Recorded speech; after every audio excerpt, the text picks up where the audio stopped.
let's do it. So, we have been filming our progress here for the last year and a half. So we thought we'd better make a quick video to actually introduce ourselves before we upload them all to YouTube, and you just randomly, these two people painting posts and cutting grass and shit. So yeah, we thought we'd tell you who we are and how we ended up with 70 acres of off-grid Spanish farm mountain land. Yeah.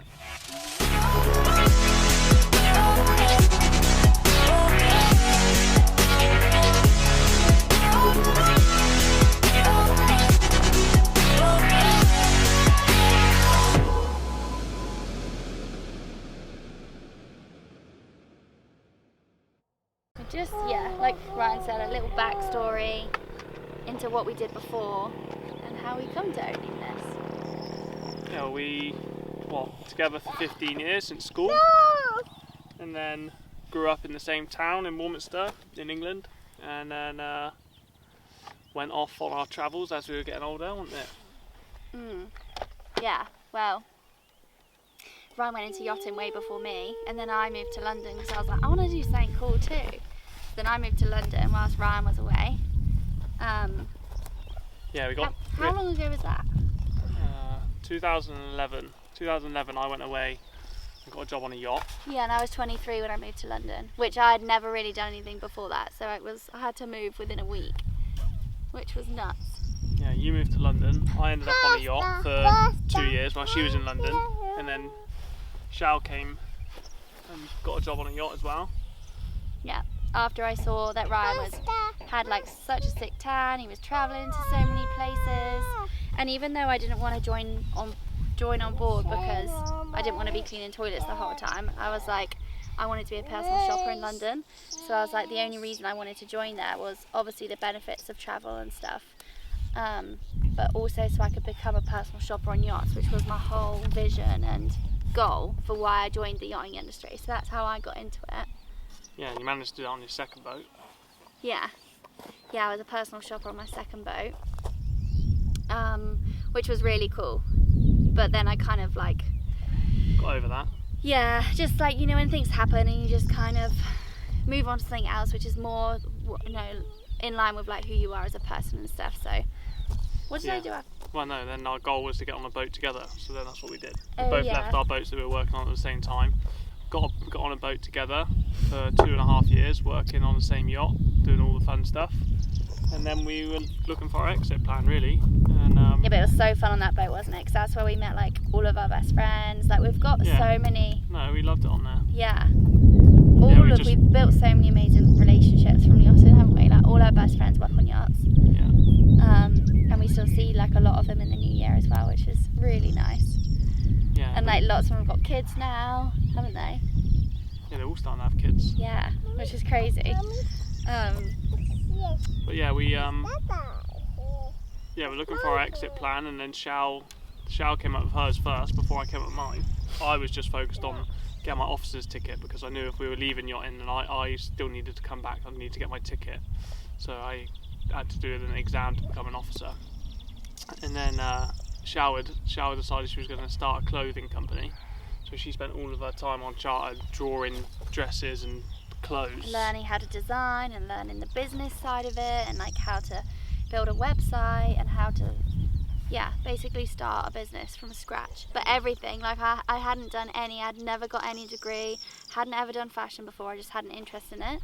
Like I've always been like, if I want to do something, then I'll work hard at it and I'll be able to do it and I'll be good at it as well. So that was my vision. So I spent 2 years on charter working on my lunch break. I'd nap for 10 minutes and then I'd do an hour of research every charter, every day. For like 2 years I did that before I left. And then I was so ready to leave by then, because I was way ready to leave before that. The best part about the whole thing was Shao decided to get her clothes made in Bali. So as like our leaving treat for leaving the boat, we planned a 3-week trip in Bali to find her factory that she wanted to make her clothes with. So as soon as we left and I had my exam, passed my officer's exam, and then we literally flew to Bali for 3 weeks and just had the best time. Yeah, it was amazing. Trying to remember that we came here to find Shao's factory. Yeah, so I planned on seeing like, I don't know, 10 factories throughout, and they were all ethical factories. That was the whole point of it, so I wanted to work with an ethical factory. Found 10 different ones from, you know, just going back and forth with emails. And then we were like fitting that into going to like beach bars and like vibey restaurants, and it was just, yeah, it was sick, wasn't it? But the factories, yeah, I basically only came across one. Some didn't even let me go in, which was like obviously massive red flags. And then there was one which I loved. And once I saw that, I was like, I don't need to go see anymore, because it was like a family run business, and I was like, yeah, this is perfect. So I chose them, and then that was that done for that holiday. That was that holiday done. Then we moved to Barcelona. Straight from Bali, we got our stuff and went to Barcelona, got an apartment in Barcelona. And I'd never been to Barcelona before this. Like Ryan was, I don't know, I think because we decided we were going to live in Spain. We went for like a 3-day trip just to see Barcelona. But we knew we were going to move there. So then Shao got sold on it then. Yeah, but we knew we were going to buy land. We wanted to buy land in Spain anyway, and we always had Spain in our head. So we were like, we want to live somewhere sick for like the first couple of years. Yeah, well, I'd grown up racing motocross, and then we used to spend our winters training down here in Spain. So that was where the idea came from, because we used to spend from like 2004 to 2012. We'd come down here for 2-3 weeks every year and do a couple of days riding, and a couple of days skiing, and a couple of days riding. So we knew that this area was like a motocross haven. So we. Oh. It's okay. Nice. Yeah, we knew this was like a motocross haven, so it was in the back of our heads to come to Spain. Not around there. So when we moved to Barcelona, we just had like a year doing a bit of research about where we wanted to be, looking for properties. And it was perfect because Barcelona is only a couple of hour drive from skiing as well. Yeah, Barcelona is literally 3 hours from And that's Andorra. what we wanted. We were like, we want to be the perfect combination of near city, near ocean, in the mountains, near skiing, drivable. Yeah. So literally we were trying to figure out everything. At the start it was all quite daunting, because obviously Shao didn't want to be out in the mountains, not with no one around. Not straight away. So we were living in Barcelona, having like the city life. And then after like 8 months of living there, we found that we were spending all of our weekends out of the city, in the mountains. We'd get like our scooter, me and Michelle got it with our little dog that we had. I'd be behind Ryan, and then put Dixie in a bag in the middle. And he's a medium dog, he's not a little dog. Yeah, we've got two now, Yeah. Bungui and Dixie, so I'll show you them. And yeah, Dixie would sit in the middle, and then we'd spend our whole weekends in the mountains. So we were like, look, every weekend, yeah. we don't need to be too close to the city, because we enjoy more time spending out in the sticks. So we opened up our range of where we could actually look for property. So then, Hang on a minute. yeah, that was made things a bit easier. And then at that point, my dad had decided that he was going to find a plot out here somewhere. As we were setting up camp here, he was like, oh, I'll get somewhere as well.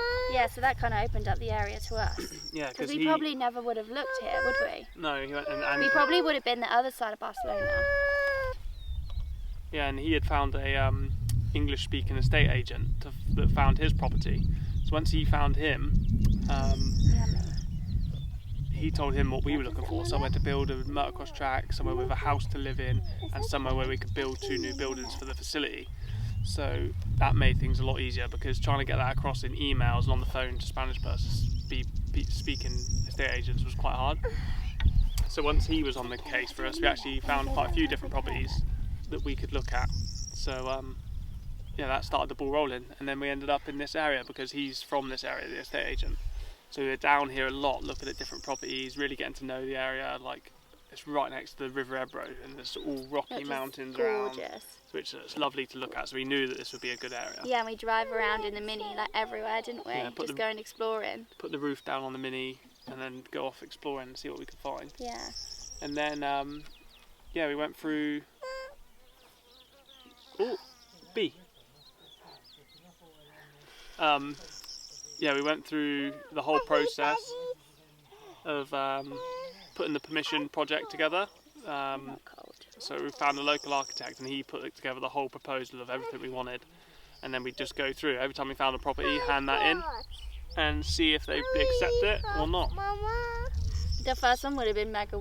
To be honest, it was nothing. Like, it's so funny looking at the different ones now, isn't it? The ones that weren't right for us, because it's so blatantly obvious why they weren't right. Yeah, but the first one we thought, we were like, oh, this is amazing. You were like, this is mint. It was right on top of a mountain. But like, when they looked at our obviously documents and that, they were like, oh, the only place you can build a house is in the middle of the motocross track, and we were like, don't think that's gonna quite when you suit find us. when you first find a property that could work, you just get all excited over that one, and then you actually start looking into it and trying to plan it out, and you're like, oh, this isn't going to work. But that one got denied anyway. We weren't allowed because it was too protected. So good. Yeah. It just shows everything happens for a reason, because both of them weren't right. But we loved the second one way more than the first one, so we got super excited about that one. Yeah, so once the first one said no, we found the second one and put in our proposal for that one, and that actually got approved. We got initial approval for that. So then it was a case of trying to find out if we could afford it. While we were figuring that out, I was away working on a boat at the time. Xiao was here, and this one that we're at now came up online. And the estate agent said to us, you need to act fast because it's advertised online properly for everyone to see. Whereas before he'd like go around and ask people if they if this bit of land was for sale, this was not for sale, and it was kind of like word of mouth type thing. Whereas this one was advertised online, so we had to be quick. And I was away, so my dad came and looked at it, and he said, oh yeah, that'd be perfect. He was well up for it. And then so I was like, right, Xiao, you go and look at it, because Dad reckons it'd be good. So Xiao came and looked at it, and she said straight away that it would be good. Because when she came here the first time, it was very much more foresty, because there's been a fire, which we'll get onto in a bit. Loads of trees. But it was, surrounded in trees, and you could see all the different areas where everything was going to be, the track, the car park, the camping, the house, the garage, our little section. The facility. Like, I literally knew straight away as soon as I walked down the drive and looked out at the top, just past the house, and looked down across everywhere. I knew 100% it was the right place, like straight away. I didn't even have to walk anywhere. It was just like such a sick view, and I was like, you just get that feeling. And I was like, yeah, this is it. And then I told Ryan, we were like, okay, let's start it. Yes, and then we put the deposit down and then put in our paperwork. And we had a clause in our deposit contract actually that said if we didn't get the permission, then we could get our deposit back. Because that was the whole point. We would have said yes if we hadn't got permission. I don't know how our lawyer managed to do that, but that's what happened. Yeah. So then, then it was like waiting for like a year until the permission came through. And then once it did, that was when we decided to actually purchase the place. So I gave power of attorney to my lawyer. I was away again because at this point, Michelle got pregnant, so then I decided I had to go away and work on a boat quick to earn some money, because we knew we were going to be buying this place and having a baby, so I had to go. So I was away for 6 months of a whole pregnancy. But that's the perfect time, because we decided to do it then rather than Ryan have to go away when Indy was born. Yeah, so then I was away, the purchase went through, and then we get an email from the lawyer saying, have you seen the news? 6 days after we completed, the wildfire came through like the whole of this region. And this whole process from us finding it to this was like 3 years, wasn't it? Finding what? Finding this bit of land to the payment going through, it was like 3 years? No. 2 years? No, we found it in 2018, we bought it 2019. Oh, maybe I mean until we opened. Like 3 years. 3 years from starting the project, like on paper, with our architect and paying for everything from there, to the day we started building was 3 years. Yeah. So then this fire came through, and then I got back at the end of the summer. Michelle, you came up, didn't you? Have seen it? Yeah, after we were allowed to use the road. Okay. And it was absolutely horrific. Everything was black. It was like charcoal. Everything. No trees.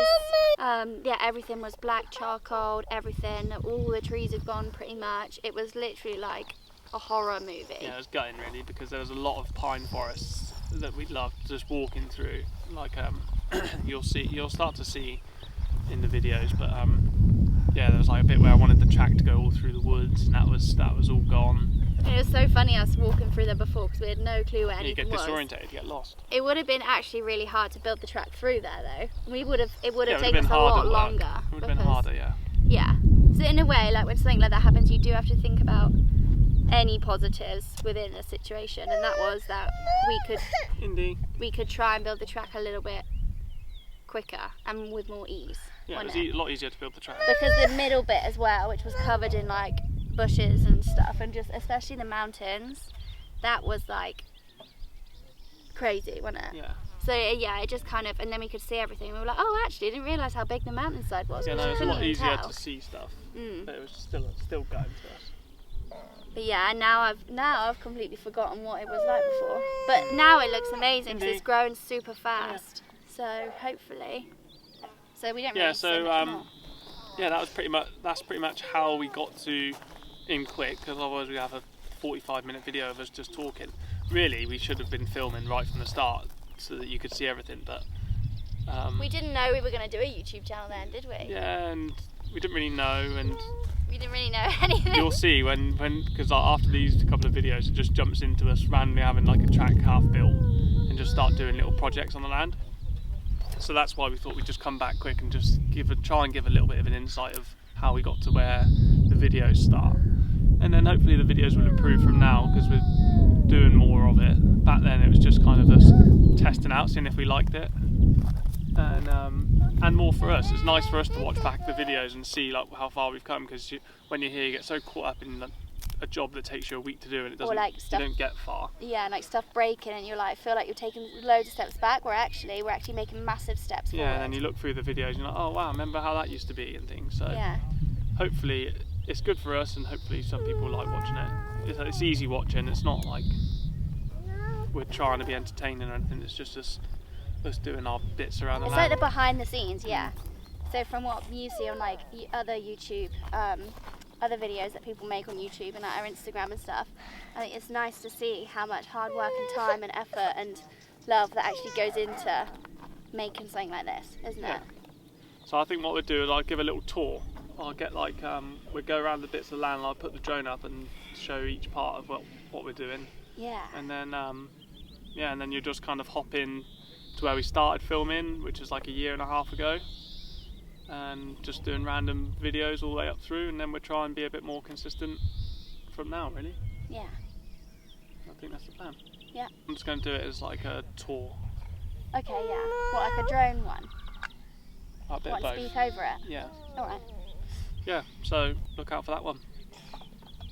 That's us. Yep. Michelle, Ryan, Indy, Dixie and Bungui. Yeah. The vlog team. Yeah. Bye. Bye. Goodbye, Indy.